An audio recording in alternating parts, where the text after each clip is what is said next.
Nous allons clôturer aujourd'hui notre thème sur la magie indienne dans la sorcellerie congolaise.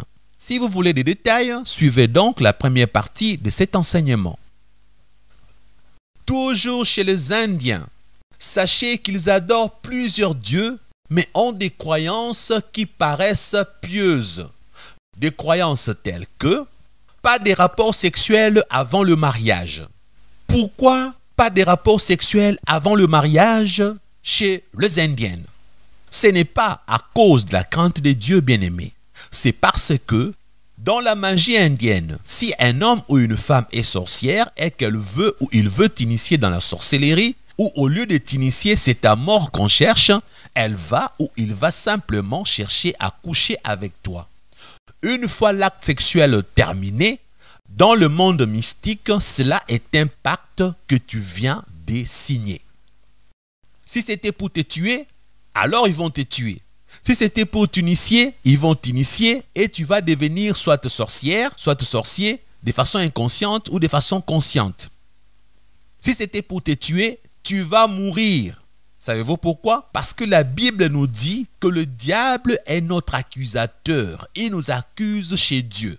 Lorsqu'il nous accuse chez Dieu, s'il a raison de nous accuser, Dieu ne peut rien faire pour nous protéger parce que notre Dieu est un Dieu juste. Et le diable sait cela. Donc, si toi tu ouvres la porte, tu t'es dit chrétien, mais tu as quand même couché avec une sataniste. Tu as quand même couché avec un sataniste.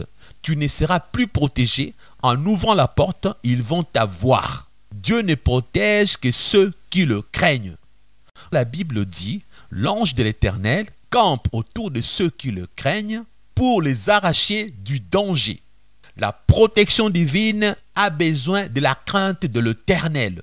La protection divine a besoin de la haine du péché. La protection divine n'est donnée qu'à la personne qui craint Dieu et qui vit dans la sanctification. Et beaucoup de chrétiens ont une mauvaise conception de la sanctification. Il y en a qui pensent que la sanctification, c'est lorsque je pêche, je demande pardon pour mes péchés et j'invoque le sang de Jésus pour qu'il me lave. Je pêche encore, je demande la purification du sang de Jésus. Je pêche encore autant de fois que je veux et puis je demande au sang de me purifier. Ça, ce n'est pas la doctrine biblique. La sanctification, ne pas le fait que tu pêches, tu te sanctifies, tu pêches, tu invoques le sang, tu pêches, tu invoques le sang.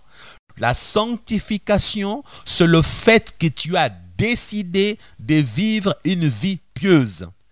Comme la Bible dit, tu es devenu une nouvelle créature. Les choses anciennes sont passées, toutes choses sont devenues nouvelles. Le vieil homme est mort.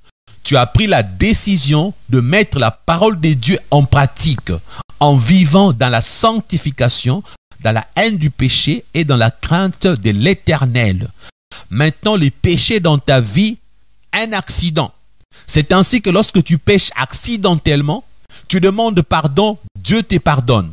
Et dès que Dieu te pardonne, c'est ça la vie de la sanctification.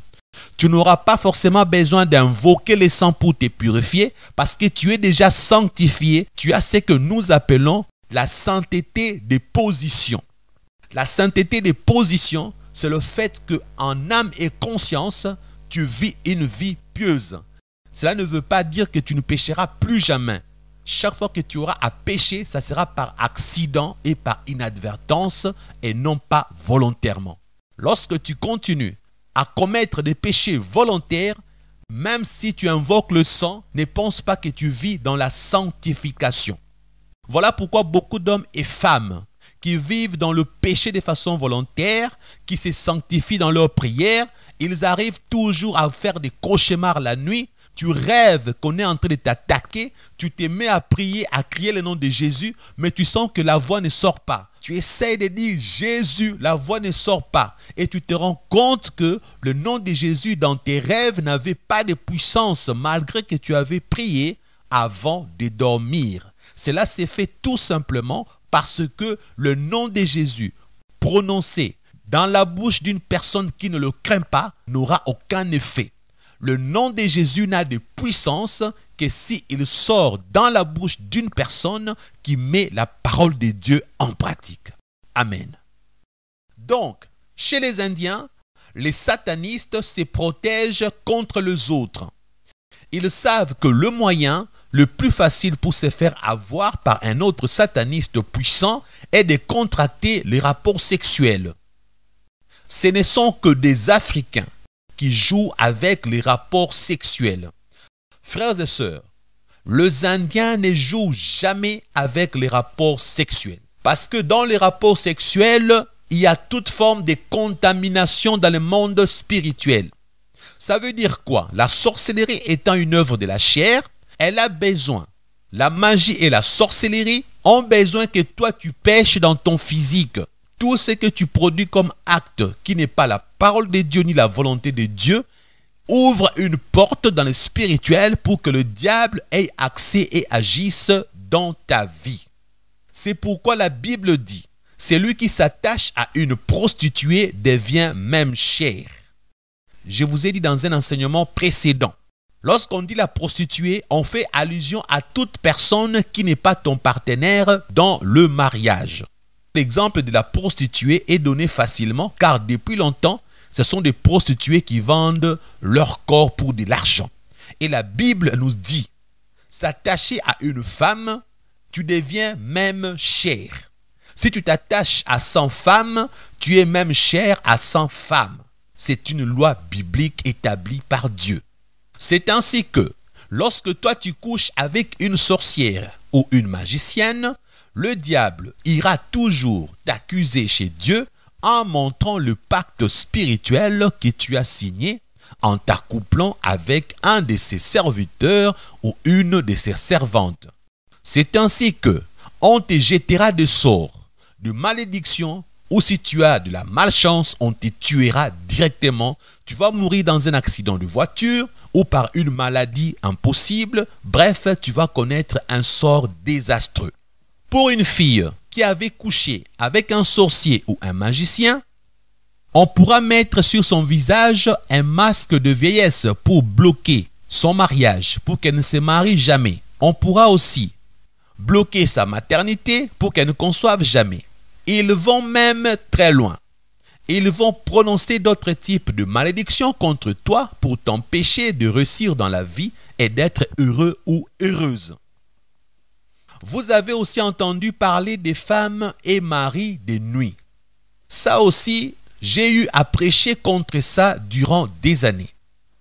Oui, je vous avoue devant Dieu, ces choses, j'ai toujours été contre et j'ai toujours prêché contre, j'ai toujours dit que c'était des faussetés. Mais je le répète encore, c'est en étant en Inde que j'ai découvert que ces choses, c'est la réalité. D'ailleurs, retenez une chose, il y a des magiciens qui viennent physiquement dans votre chambre, qui font des rapports sexuels avec vous physiquement. Lorsque vous vous réveillez le matin, vous pensez que vous avez rêvé. Avant de faire des rapports sexuels physiquement avec vous dans vos chambres, vous savez qu'est-ce qu'ils font? Ils vous plongent dans un sommeil profond. Pour que dans ces sommeils profonds, que vous pensiez c'était un rêve, alors que c'est la réalité. Si c'est une magicienne qui veut coucher avec un homme, elle va plonger l'homme dans un sommeil profond, elle se transforme en souris, ou en hibou, ou en n'importe quel animal. Elle entre dans votre chambre par l'encoignure de la porte, ou par les costrats. Elle redevient femme normale, elle couche avec toi les garçons.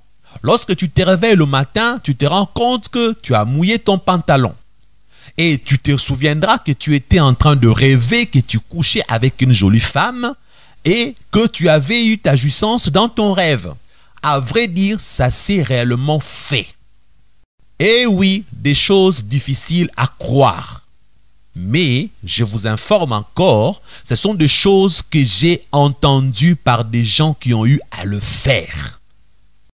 Et des détails m'ont été donnés. Mais lorsque nous enseignons comme ça en public, il y a des détails que nous ne pouvons pas donner. Nous vous disons l'essentiel pour que vous puissiez avoir l'idée et que vous puissiez faire attention. Le mari de nuit et femme de nuit existent. Parce que le sorcier et le magicien travaillent beaucoup là-dessus. Et lorsque tu as une femme de nuit, et mari de nuit, sache que la première difficulté que tu auras, ça sera de te marier facilement. Mais si par hasard tu finis par te marier, la femme de nuit ou le mari de nuit va compliquer ton mariage. Là, ils finissent toujours par rendre l'homme impuissant ou de rendre la femme frigide. Il y a des gens qui se sont mariés, mais sexuellement parlant, ça ne marche pas. Incompatibilité et d'autres problèmes qui naissent à cause de mari et femme de nuit. Le fait que tu ne croiras pas à ces choses, tu n'iras même pas chercher ta délivrance. Les diables travaillent aussi là-dessus. Moins vous croyez à ce genre de choses, moins vous cherchez votre délivrance et vous allez vivre des choses compliquées. Seuls ceux qui ont cru que c'était vrai ont cherché leur délivrance et certains pasteurs ont eu à prier pour eux et Dieu les a délivrés. Donc, comme je vous l'ai dit, je n'avais jamais cru aussi à cette histoire de mari et femme de nuit. Jusqu'à ce que je découvre que c'est la vérité en étant en Inde, le pays où Satan règne en maître, car la magie indienne est devenue aujourd'hui la magie la plus puissante au monde, car les Indiens ont fusionné leur magie avec la magie égyptienne. Suivez le premier enseignement sur ces thèmes, vous allez avoir les détails.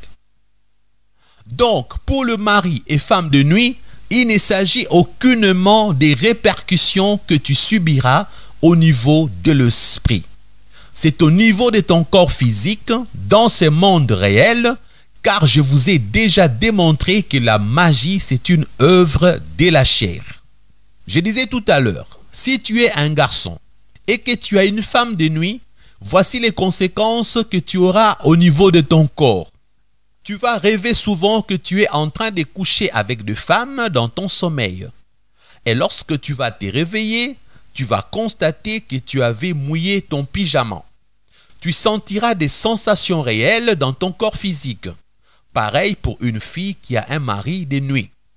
Si une fille a un mari de nuit, elle aura des pollutions nocturnes avec des orgasmes terribles. Il peut lui arriver même de constater que si elle couche avec une personne dans le naturel, elle a moins de plaisir.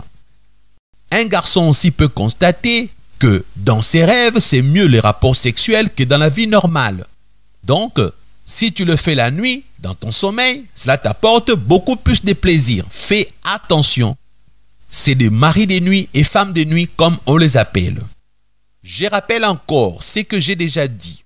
Le but poursuivi par l'ennemi n'est pas toujours de tuer directement. C'est premièrement de faire souffrir l'homme par plusieurs sortes de souffrances. Voilà pourquoi le mari ou femme de nuit t'amènera également à des pratiques telles que les masturbations. Parce que chez un homme, les masturbations créent des impuissances sexuelles.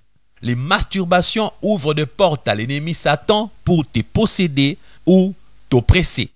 Tu verras que tu as toujours une envie intense de te masturber. Sache que là, c'est anormal. Il y a des hommes qui se masturbent même dans leur mariage. Je parlais avec une sœur il n'y a pas longtemps. Elle dit depuis qu'elle est mariée avec son mari, bientôt 10 ans, si son mari lui a demandé de coucher avec elle, donc sa propre femme, sur 10, 8 fois, c'est elle qui va vers son mari. Son mari, c'est tellement rare, si elle faut qu'elle compte, peut-être 2 fois. Mais elle attrape beaucoup son mari en train de se satisfaire seule. Ce n'est pas une pratique normale. C'est anormal de se masturber lorsqu'on a une femme. C'est anormal de préférer la jouissance de la masturbation que la jouissance réelle des rapports sexuels. Frère, si tu es dans ces problèmes-là, cherche ta délivrance. Il y a même des hommes qui se masturbent tout le jour sans exception. Je sais que vous pensez que j'exagère toujours. Mais n'oubliez pas que je suis pasteur et que quand je vous dis des choses, c'est parce que dans les cures d'âme, nous entendons beaucoup de choses. Avant de te masturber, tu peux constater que tu auras souvent besoin d'avoir l'image d'une femme dans ta tête ou l'image d'un garçon dans ta tête. Ce sont les maris de nuit, femmes de nuit qui t'y poussent. Si tu n'as pas de mari de nuit ou femme de nuit, sache que même les démons peuvent te pousser dans le spirituel à commettre des choses mauvaises dans le physique. Parce que le but du diable est de te faire pécher dans ce monde réel.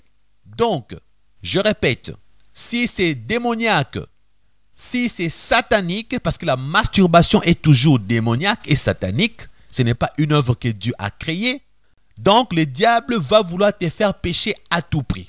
Raison pour laquelle tu vas remarquer que tu ne te masturbes jamais sans une image dans la tête. Il peut s'agir de l'image de ta voisine que tu as dans la tête, de ton ami à l'école ou une sœur de l'église, voire ta cousine, même ta maman ou ton papa. Pendant que tu vas te masturber, c'est son image que tu auras en tête. Toi, tu penses que c'est poussé par toi-même que tu agis ainsi. C'est poussé par toi-même que tu préfères penser à cette fille-là pour coucher avec elle dans tes pensées ou à ces garçons-là, alors que c'est les démons qui jouent le rôle de mari de nuit, ou c'est un sorcier ou une sorcière qui t'a possédé, ou qui t'a oppressé, qui t'a jeté des sorts. Bref, c'est une puissance maléfique qui t'y pousse. Parce que le diable sait que Jésus a dit dans Matthieu chapitre 5, versets 27 et 28, ce qui suit.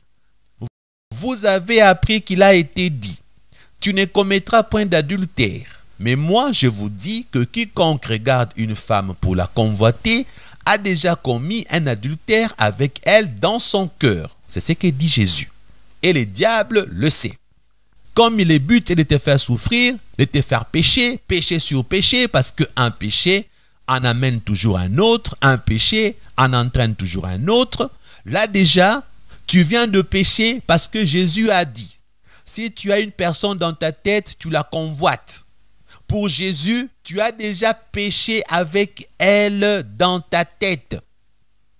Donc tu te masturbes avec l'image d'une sœur. Pour Jésus, tu es en train de pécher dans ton cœur.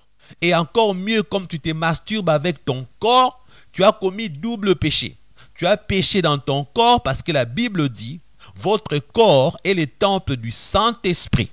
Celui qui le détruira sera détruit par Dieu. Le verset est affiché sur l'écran. Donc, tu te masturbes, tu pêches. Si ton corps meurt avec un cancer de prostate, Jésus te demandera des comptes parce que la Bible est claire. Celui qui détruira ses corps, Dieu les détruira. Le corps est fait pour la gloire de Dieu et non pour le péché. Sache que, frères et sœurs, lorsque tu as ouvert une porte à l'ennemi, tu es donc à sa merci et il a plein pouvoir sur toi. Il te fera commettre beaucoup de péchés. Et la masturbation est un péché. Elle crée des liens spirituels, elle ouvre des portes aux démons et tu peux être oppressé ou possédé par la masturbation. Une sœur nous avait même avoué qu'elle, lorsqu'elle s'est masturbée, elle le faisait avec l'image de son pasteur dans sa tête. Pourquoi? Parce que son pasteur était très mignon. Notez bien, si tu couches avec quelqu'un qui n'est pas ton mari ou ta femme, qu'il soit sataniste ou pas sataniste, dans le monde spirituel, tu es lié avec cette personne. Je vous ai déjà donné le verset biblique et je demande que le verset soit encore affiché sur l'écran. La Bible est claire. Lorsque tu couches avec une personne, tu deviens même chair. Voilà pourquoi la Bible dit, l'homme quittera son père et sa mère et s'attachera à sa femme. La Bible dit encore que celui qui couche avec une prostituée, donc un partenaire qui n'est pas ton partenaire dans le mariage, devient même chair avec cette personne. La Bible n'attend pas que toi tu sois même chair avec une personne que tu épouses, mais la Bible informe, même si c'est une personne que tu n'as pas épousée, l'acte sexuel fait que tu deviens même chair avec cette personne. Donc les rapports sexuels, ce sont des pactes dans le monde spirituel. Les rapports sexuels, ce sont le lien qu'on crée dans le monde spirituel. Et beaucoup d'hommes et femmes sont tués par les diables à cause des rapports sexuels. Si tu as de la malchance et que tu couches avec un sataniste, ta vie est foutue. Tout ce que je viens de dire peut t'arriver si tu couches avec un seul partenaire qui était sorcier ou sorcière consciente ou inconsciente. Imaginez maintenant si tu couches avec plusieurs partenaires. Chez les diables, l'abondance est une très bonne chose. Plus tu couches avec plusieurs personnes, plus tu augmentes tes maladies sexuellement transmissibles. Donc pour Satan, plus tu couches avec plusieurs partenaires, plus il envoie des démons pour te faire du mal, pour te posséder. Le diable ne se fatiguera jamais de t'aider à pécher et à pécher encore. Toi les garçons, tu te félicites. Tu es en train de compter, tu es arrivé à 140 femmes. Tu es tellement heureux de coucher avec des jolies femmes parce qu'elles sont nombreuses. Mais ce que tu ne sais pas, tu es en train de mourir à petit feu. Toi la fille, tu es tellement heureuse. Moi les hommes, je ne joue pas. Je fais tomber les hommes facilement. Mais spirituellement parlant, tu es en train de mourir à petit feu. En plus, les démons ont besoin du corps humain pour y vivre. Voilà pourquoi dans Marc chapitre 5, versets 8 à 9, je lis les passages pour vous. Car Jésus lui disait, sors de cet homme, esprit impur. Et il lui demanda, quel est ton nom? Légion est mon nom, lui répondit-il, car nous sommes plusieurs.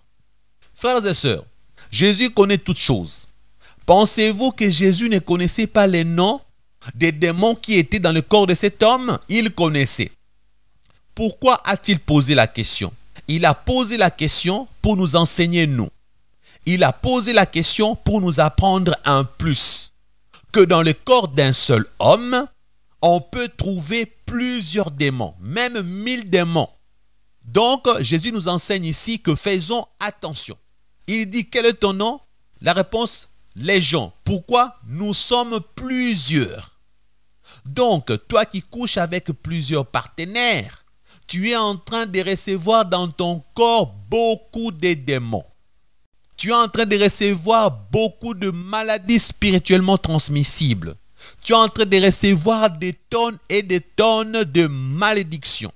Ne me dis pas que sur le 100 femmes avec lesquelles toi tu as couché, aucune n'était sorcière, aucune n'avait des malédictions. Tu te trompes. Et là, tu gonfles le torse.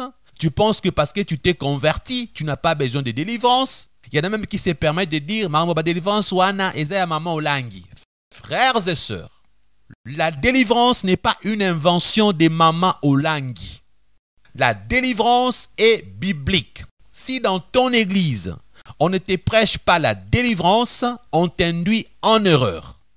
Je répète, un chrétien ne peut pas être possédé par les esprits mauvais.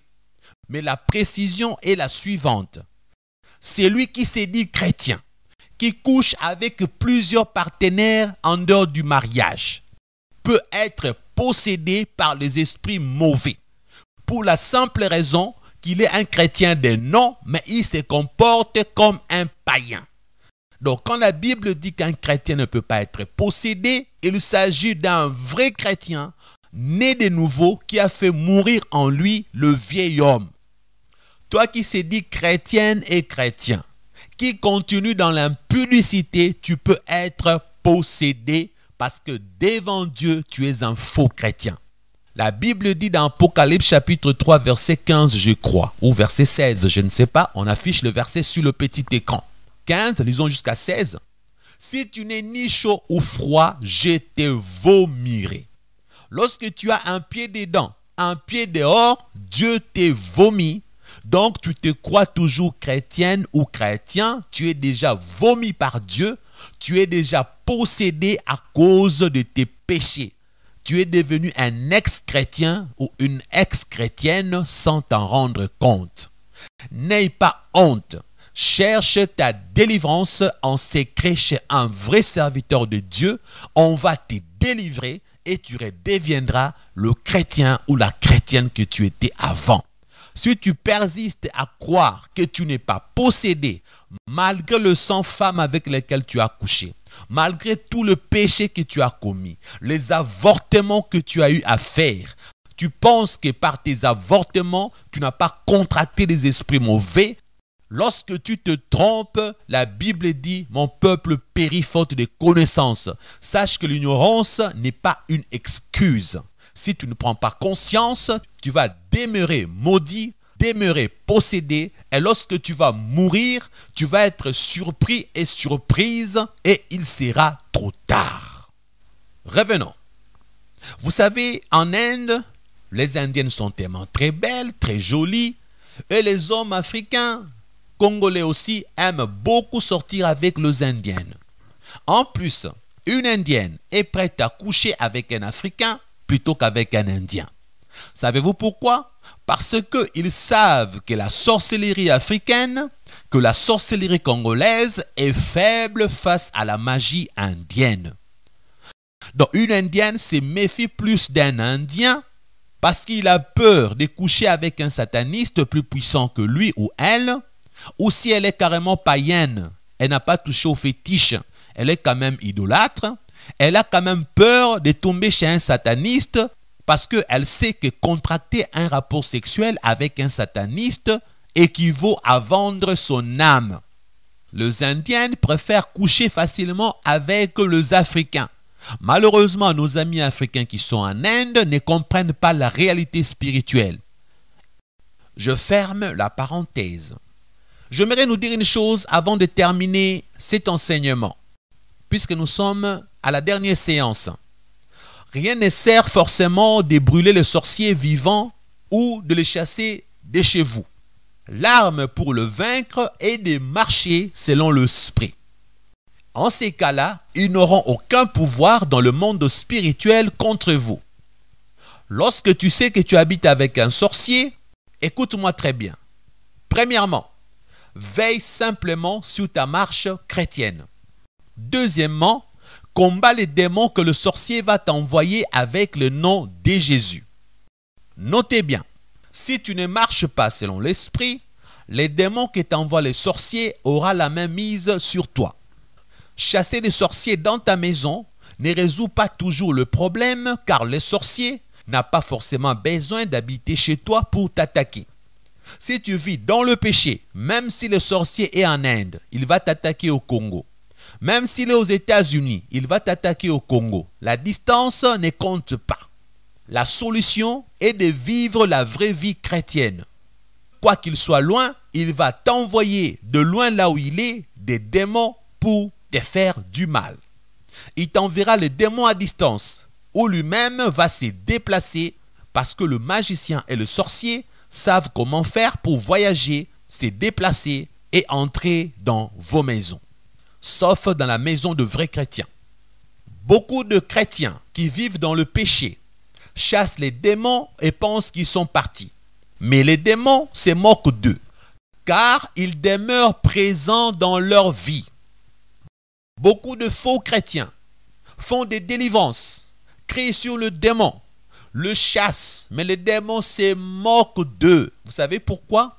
Parce que ces chrétiens-là, entre guillemets, ne marchent pas selon l'esprit. Ils vivent dans toute forme de péché. Frères et sœurs, le nom de Jésus, je le répète encore, n'a de puissance que s'il sort de la bouche d'une personne qui marche selon l'Esprit de Dieu. Lisons Actes chapitre 19, verset 13 à verset 16. Je vais lire au nom de Jésus, Actes chapitre 19, verset 13 à 16. Quelques exorcistes juifs ambulants essayèrent d'invoquer sur ceux qui avaient des esprits malins le nom du Seigneur Jésus, en disant: je vous conjure, par Jésus que Paul prêche. Ceux qui faisaient cela étaient 7 fils de Séva, juif, l'un des principaux sacrificateurs. L'esprit malin lui répondit: je connais Jésus, et je sais qui est Paul, mais vous, qui êtes-vous? Et l'homme dans lequel était l'esprit malin s'élança sur eux, se rendit maître de tous deux, et le maltraita de telle sorte qu'ils s'enfuirent de cette maison nus et blessés. Ils ont fui nus. Ce n'est pas grossier que de dire ça. C'est pour montrer la réalité. Frères et sœurs, les démons connaissent très bien le vrai chrétien. Le démon connaît ce qui est en Jésus et qui ne l'est pas. Vous pouvez tromper la vigilance des hommes. Vous pouvez venir à l'église habillé comme un ange. Venir à l'église avec un visage radieux qui brille comme le soleil. Venir à l'église avec une apparence de piété. Faire des jeûnes et prières, entrer en retraite et chasser les démons comme tout le monde. Les démons vous connaissent. Si vous vivez dans le péché, les démons savent que vous êtes de faux chrétiens. Les démons fuient devant celui qui vit dans la crainte de l'Éternel et dans la haine du péché. Si vous chassez les démons dans vos péchés, ils se moquent de vous et continueront à vous maltraiter. Voilà pourquoi beaucoup de choses ne marchent pas dans votre vie malgré vous dites que vous priez. Avec vos liens spirituels, vous ne cherchez pas la délivrance. Au nom de l'église dans laquelle vous priez, parce que vous ne croyez pas la délivrance, frères et sœurs, le salut est individuel. Beaucoup de chrétiens ont pris le risque de remettre leur vie éternelle dans la main de certains pasteurs.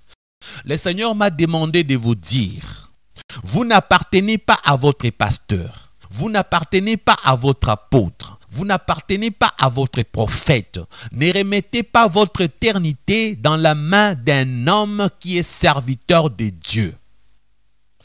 Le salut étant individuel, si vous êtes perdu à cause de lui qui ne croit pas à la délivrance, si vous êtes perdu à cause de votre église qui refuse de croire à la délivrance, sachez que Dieu vous jugera en personne. Il ne vous excusera pas parce que vous avez été mal enseigné. Le Seigneur m'a demandé de dire à tous ces chrétiens qui pensent que la Bible est un livre des pasteurs, ils se trompent. Beaucoup de chrétiens ne lisent plus la Bible sous prétexte qu'ils vont lire la Bible le dimanche à l'église. Ils ne lisent la Bible que lorsque le pasteur dit le dimanche, ouvrez vos Bibles. La Bible dit que ces livres de la loi ne s'éloignent point de toi. Médite-le nuit et jour, alors tu auras du succès dans tout ce que tu feras, frères et sœurs. Lorsque tu ne lis pas la parole de Dieu, tu vas demeurer dans l'ignorance. Un faux pasteur saura comment te tromper en tordant le sens des Écritures. Voilà pourquoi le faux prophète, le faux pasteur, les pasteurs magiciens et les pasteurs sorciers et les apôtres sorciers ainsi que le prophète magicien, tous ces gens-là n'arrivent qu'à tromper ceux qui se disent chrétiens mais qui ne lisent pas la Bible, ils n'ont pas la connaissance. Voilà pourquoi ils tombent dans leur piège. L'arme efficace pour vaincre Satan commence par la sanctification, la vie sainte. Vivre loin du péché et ensuite par lire la Bible nuit et jour. Il y a des hommes qui connaissent le nom de tous les acteurs de cinéma. Il y a des sœurs qui connaissent toutes les séries télévisées, des séries amoureuses, les noms des actrices. Mais le verset de la Bible, ils ne connaissent ou elles ne connaissent rien. La Bible est la parole de Dieu. La Bible est le livre pour tout homme et femme né de nouveau. La Bible n'est pas un outil de travail des pasteurs. Si tu ne lis pas la Bible, sache que le diable va te vaincre tout le jour. Et tu risques de périr dans le séjour de mort pour aller être jugé et être jeté dans les temps de feu où tu vas rencontrer celui que tu auras servi, même si tu l'ignores. Fais donc attention. Le Seigneur me recommande de vous lire Jacques chapitre 4, verset 7. La Bible dit, « Soumettez-vous donc à Dieu, résistez au diable et il fuira loin de vous. » Frères et sœurs, l'erreur que certains parmi vous commettent est de commencer par résister au diable sans se soumettre à Dieu. Dieu dit, soumettez-vous donc à Dieu. C'est la première recommandation. Tu ne peux pas résister à l'ennemi Satan si tu n'as pas commencé par te soumettre à Dieu. Si tu te soumets à Dieu, alors tu peux résister contre le diable et il fuira loin de toi. Pour celui qui est l'inverse, qui commence par résister au diable sans se soumettre à Dieu, vous savez ce qui s'est fait? Le diable se moquera de lui ou d'elle. Voilà pourquoi Dieu m'a dit de dire à certains chrétiens, vous n'avez pas de solution à vos problèmes parce que vous résistez à Satan en vivant dans le péché sans savoir que lorsque vous vivez dans le péché, c'est le diable qui devient votre maître. L'erreur que commettent beaucoup de ceux qui se disent chrétiens est de commencer par résister au diable au lieu de commencer par se soumettre à Dieu. Avant de conclure, Je vais vous donner des solutions. Nous avons évoqué beaucoup de choses. Maintenant, nous allons vous donner des pistes de solutions. Pour celui ou celle qui s'est retrouvé dans tout ce que nous avons dit aujourd'hui, voici les solutions à tes multiples problèmes. Cherche ta délivrance seul devant Dieu, en commençant par reconnaître que tu as touché au fétiche. Si tu n'as pas touché au fétiche, reconnais tout ce que tu as fait comme péché. Peut-être que tu avais accompagné une personne pour toucher les fétiches. Peut-être que tu avais participé aux pratiques de la sorcellerie. Ou tu as couché avec beaucoup d'hommes et femmes dont tu ne connais pas les états d'âme. Lorsque tu vas prier devant Dieu, tu dois citer nommément à Dieu tous tes péchés. Il ne faut pas prier en globalisant. Dieu, pour tout le péché que j'ai commis, je te demande pardon. Non. La vraie confession, tu ne peux pas avoir honte devant Dieu ton Père. Cite à Dieu, j'ai couché avec 840 femmes. Où tu reconnais, Seigneur, Salomon avait 1000 femmes, 700 femmes avaient 300 concubines, mais moi je suis arrivé à 2000, par exemple. Pardonne-moi, car je reconnais que je me suis comporté comme un païen. Et je me rends compte qu'à cause de ça, je suis peut-être possédé par des esprits mauvais. Ou si je ne suis pas encore possédé, je dois avoir beaucoup de liens spirituels. Tu demandes pardon en parlant clairement à Dieu. Ensuite, lorsque tu finis par confesser, tu prends la décision d'abandonner cette sorte de vie. Après, tu demandes l'onction de Dieu comme outil pour avoir l'autorité sur le monde diabolique. C'est alors que tu peux prier, faire une prière d'autorité contre les esprits mauvais, contre le démon en les chassant, ou encore tu invoques le feu du ciel pour brûler tes liens spirituels et brûler beaucoup de malédictions. Mais sachez que cela ne suffit pas. Je vais vous dire le pourquoi. Parce que certains esprits mauvais ne peuvent pas être chassés par des prières simples.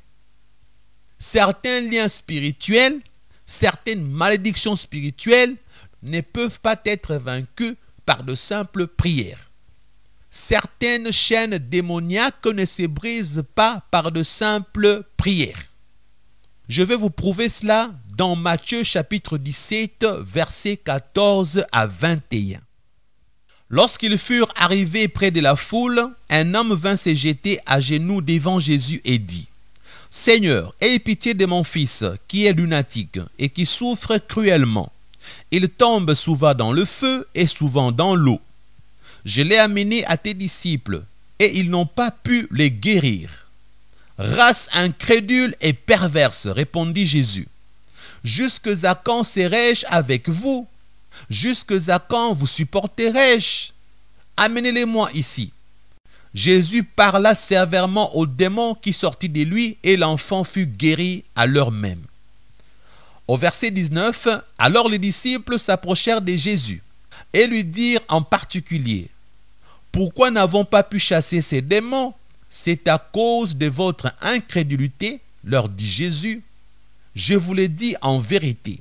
Si vous aviez de la foi comme un grain de sénévé, vous direz à cette montagne, transporte-toi d'ici là, et elle se transporterait, rien ne vous serait impossible. » Jésus ajoute, mais cette sorte de démon ne sort que par la prière et par le jeûne. Alléluia. Deux choses dont a parlé Jésus. Premièrement, il dit, il faut avoir la foi. Il leur a dit que vous êtes des incrédules. Pourtant, ce sont ses disciples. Ils ont déjà eu à faire beaucoup de miracles à côté de Jésus. Mais ces jours-là, Jésus traite ses apôtres d'être une race d'incrédules. Jésus dit, c'est à cause de votre incrédulité. Frères et sœurs, dans ton passé, tu as chassé les démons, tu as prié pour ta famille, tu as vu des miracles, mais il t'arrivera peut-être un jour, pour tes propres péchés ou pour des cas spécifiques, tu commences à avoir des doutes. Lorsque le pasteur chrétien prêche comme ça, tu te rends compte que ce sont des choses vraies, mais tu fermes ton cœur. Tu te rends compte que tu as réellement couché avec beaucoup de femmes, mais tu fermes ton cœur. Tu as touché à la magie, mais tu fermes ton cœur. Tu as beaucoup péché, mais tu fermes ton cœur. Incrédule. Lorsque tu feras 2 prières sans la foi, tu n'obtiendras aucun résultat. Et deuxièmement, si tu pries simplement pour certains cas, dans les choses spirituelles, Jésus nous a montré qu'il y a des esprits malins, des esprits impurs qui résistent à de simples prières. Il y a aussi des liens et des malédictions qui résistent à de simples prières. Voilà pourquoi je te recommanderais, si tu connais que tu as beaucoup péché, tu reconnais que tu es tombé dans des péchés impossibles, je te recommanderais minimum 3 jours de prière. Si tu ne peux pas faire ça à sec, commence à boire l'eau ne fût-ce que le soir ou le matin. Mais ne mange rien pendant 3 jours. Si tu n'as jamais jeûné, fais ne fût-ce qu'un jour plein à sec. Tu ne bois rien, tu ne manges pas, tu restes enfermé quelque part. Tu demandes pardon. Tu pleures pour te pécher. Tu reconnais devant Dieu en âme et conscience. Dieu qui sonde le cœur et le rein verra réellement que tu t'es repenti. Et en jeûnant, tu demandes l'onction de Dieu pour que lorsque tu prendras autorité contre les esprits impurs, contre le lien et la malédiction, que tu arrives à le vaincre. C'est ainsi que tu sortiras victorieux de ta propre délivrance en priant seul. Si tu te sens incapable de chercher ta délivrance seul, cherche un vrai homme de Dieu ou une vraie servante de Dieu pour que la personne te guide et que la personne puisse prier Jésus et que Jésus te délivre par ses prières. Voilà. Nous avons eu 4 enseignements sur ces thèmes. La magie indienne dans la sorcellerie congolaise. Par la grâce de Dieu, nous avons clôturé aujourd'hui avec un 4e enseignement. Si vous avez des questions et des préoccupations, nos numéros sont affichés. Écrivez-nous, envoyez-nous des messages ou appelez-nous. Par l'aide du Seigneur, nous allons essayer de vous aider pour que vous puissiez être victorieuse ou vainqueur pour l'éternité, parce que Jésus a dit à la croix, tout est accompli. En Jésus, il y a la solution à tout. Jésus est la solution.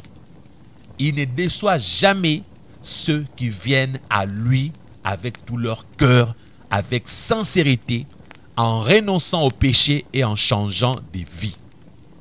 Que le Seigneur vous bénisse.